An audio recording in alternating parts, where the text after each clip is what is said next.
and to just give you a brief summary of what the foundation is about before I hand the mic over for a very important keynote speech. Remembering Reuel Foundation was founded last year, December. So technically, we've only been existing for 7 months, very, very short number of months. But I want to give you a brief summary of who Reuel was. Reuel was my son. He was born in December 2022. And when he was called spinal muscular atrophy.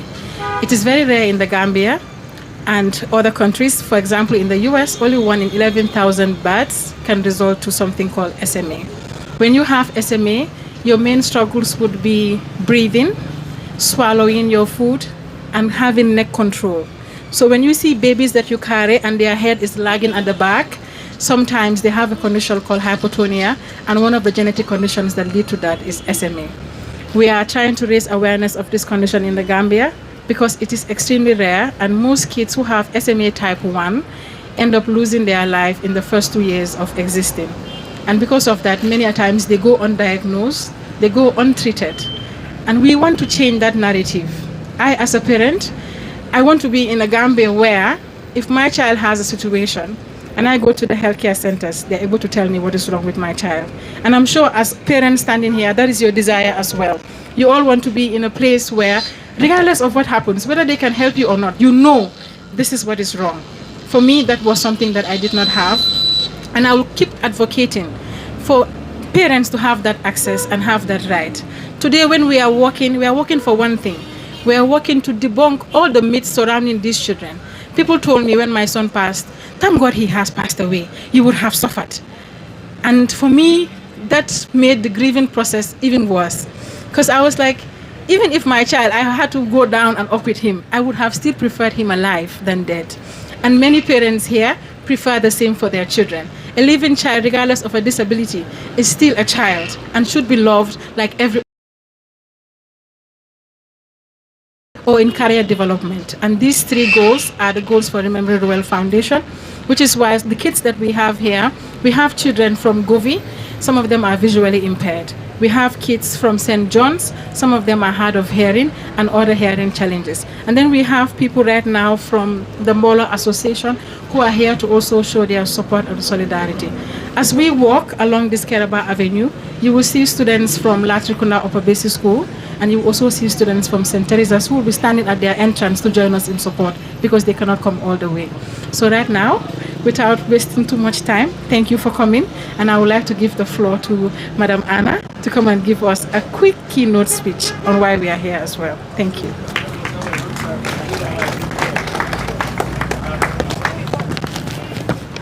Good morning to you all.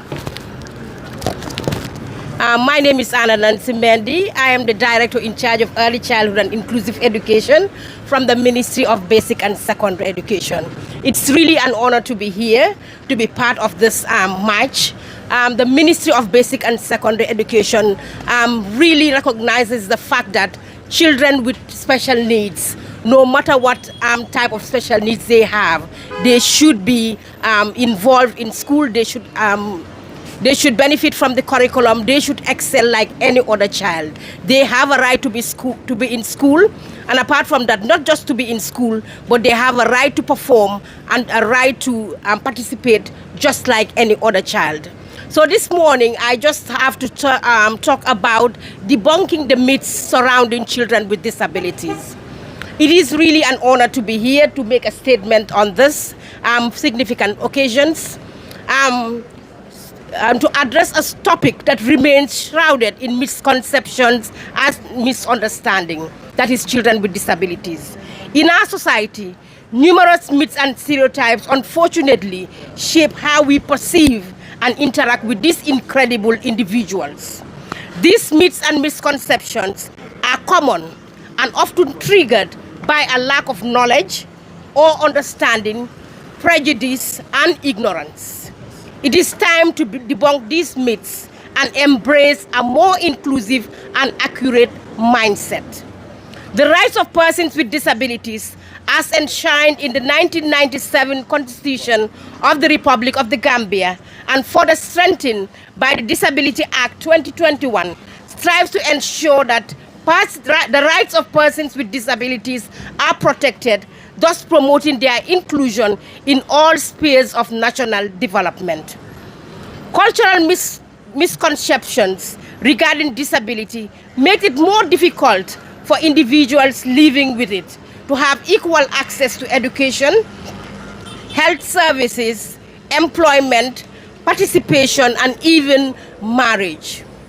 First, let us confront the myth that children with disabilities are fundamentally different or less capable than their peers without disabilities.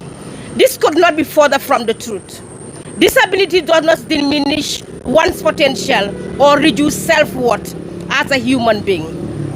These children possess unique talents, perspectives, and strengths that enrich our communities and deserves every opportunity to thrive. Secondly, there is a pervasive belief that children or lead less fulfilling lives. Nothing could be more incorrect.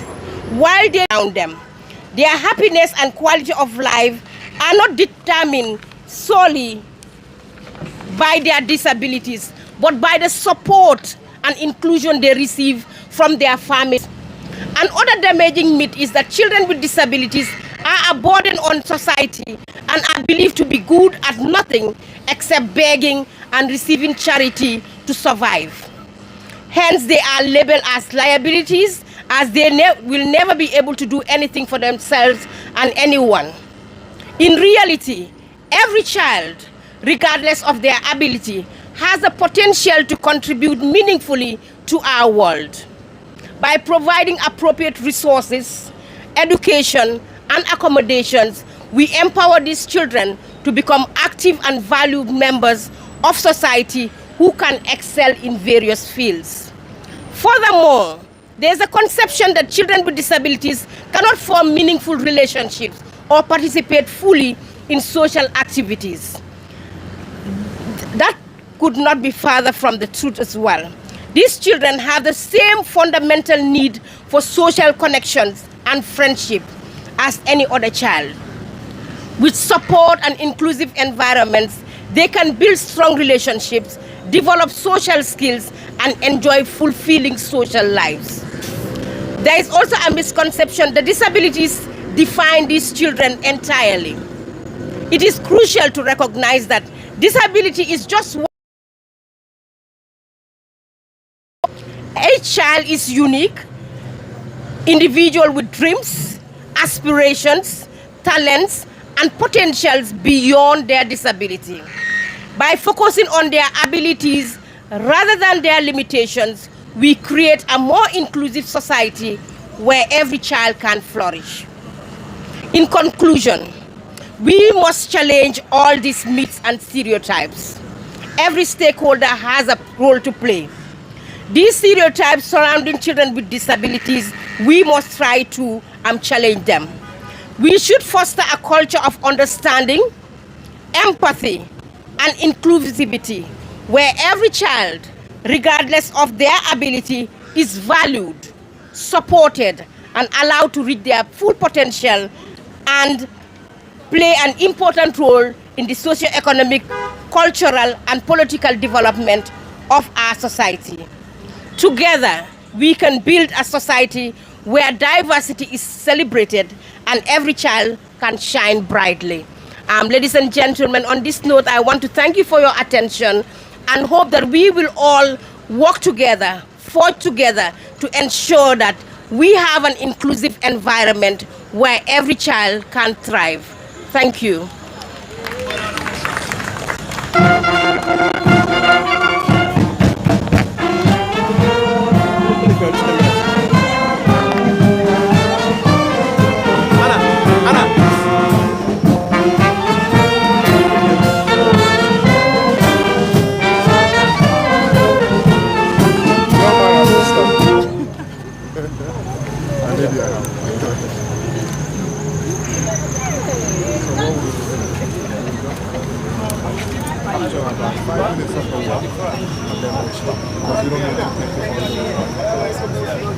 Thank you so much.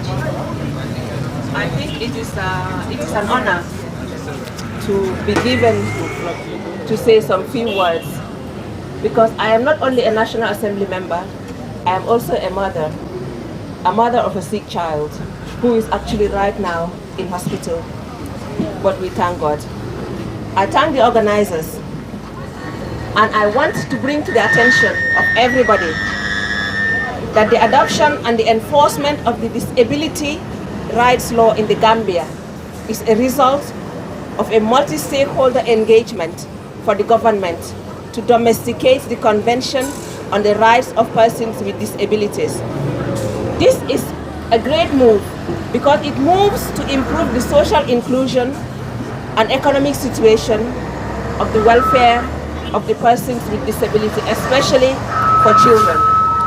The National Assembly passed that bill on Tuesday, the 6th of July, 2021, and I was privileged to have been a member at that time.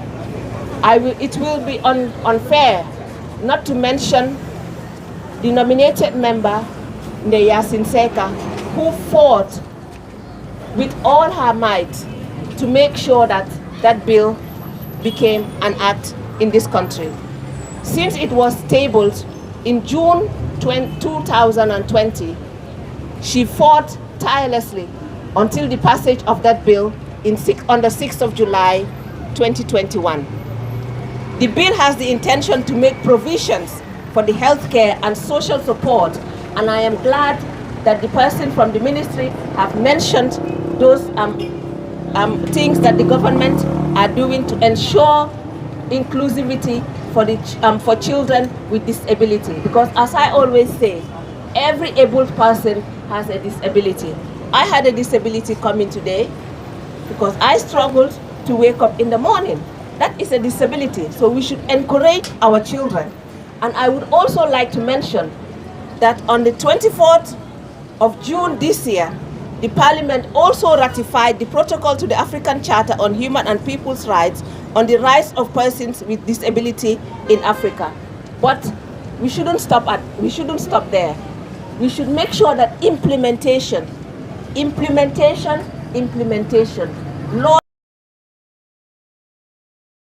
implementation are as good as not having the laws. Thank you very much for having me, and be rest assured that you will be represented not only as the chair of gender and children's welfare, but also as a mother. Thank you very much.